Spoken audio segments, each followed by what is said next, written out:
തിരുശരീരം സൂക്ഷിച്ച പുസ്തകത്താളുകൾ തിരുശേഷിപ്പായപ്പോൾ 1330 ഇറ്റലിയിലെ സിയന്നയ്ക്കടുത്തുള്ള ഒരു ഗ്രാമത്തിലാണ് ഈ സംഭവം നടന്നത്.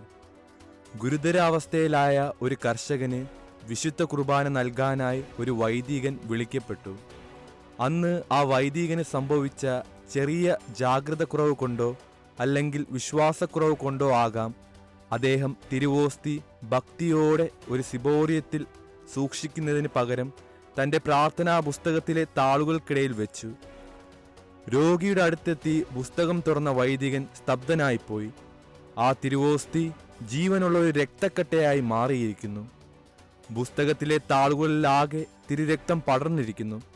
പശ്ചാത്താപത്താൽ വിറങ്ങലിച്ചു പോയ ആ വൈദികൻ അഗസ്റ്റീനിയൻ സന്യാസിയായ വാഴ്ത്തപ്പെട്ട സൈമൺ ഫിദാത്തിയുടെ അടുത്തെത്തി കുമ്പസാരിക്കുകയും ആ രക്തം പുരണ്ട താളുകൾ തിരുശേഷിപ്പായി സൂക്ഷിക്കാൻ ഏൽപ്പിക്കുകയും ചെയ്തു. സഭ ഔദ്യോഗികമായി അംഗീകരിച്ച ഈ യൂക്കറിസ്റ്റിക് മിറക്കിൾ നമുക്ക് നൽകുന്ന വലിയൊരു സാക്ഷ്യമുണ്ട്. ഓരോ കുർബാനയിലും ആശീർവദിക്കപ്പെട്ട അപ്പവും വീഞ്ഞും യേശുവിൻ്റെ ശരീരവും രക്തവും ആത്മാവും ദൈവത്വവുമായി സത്യമായി മാറുന്നുണ്ട്. നമ്മുടെ ഭക്തിയിൽ കുറവ് വന്നാൽ പോലും അവിടുത്തെ സ്നേഹം എത്ര വലുതാണെന്ന് ഇങ്ങനെയുള്ള അത്ഭുതങ്ങളിലൂടെ ദൈവം നമുക്ക് കാട്ടിത്തരുന്നു.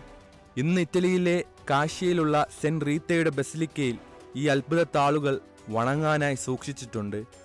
അനേകം തീർത്ഥാടകർ തങ്ങളുടെ വിശ്വാസം പുതുക്കാൻ ഇന്നും അവിടെ എത്തുന്നു.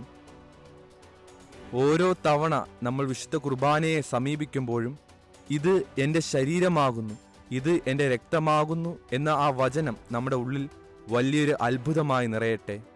പരിശുദ്ധ പരമ ദിവ്യകാരുണ്യത്തിന് എന്നേരവും ആരാധനയും സ്തുതിയും പുകഴ്ചയും ഉണ്ടായിരിക്കട്ടെ.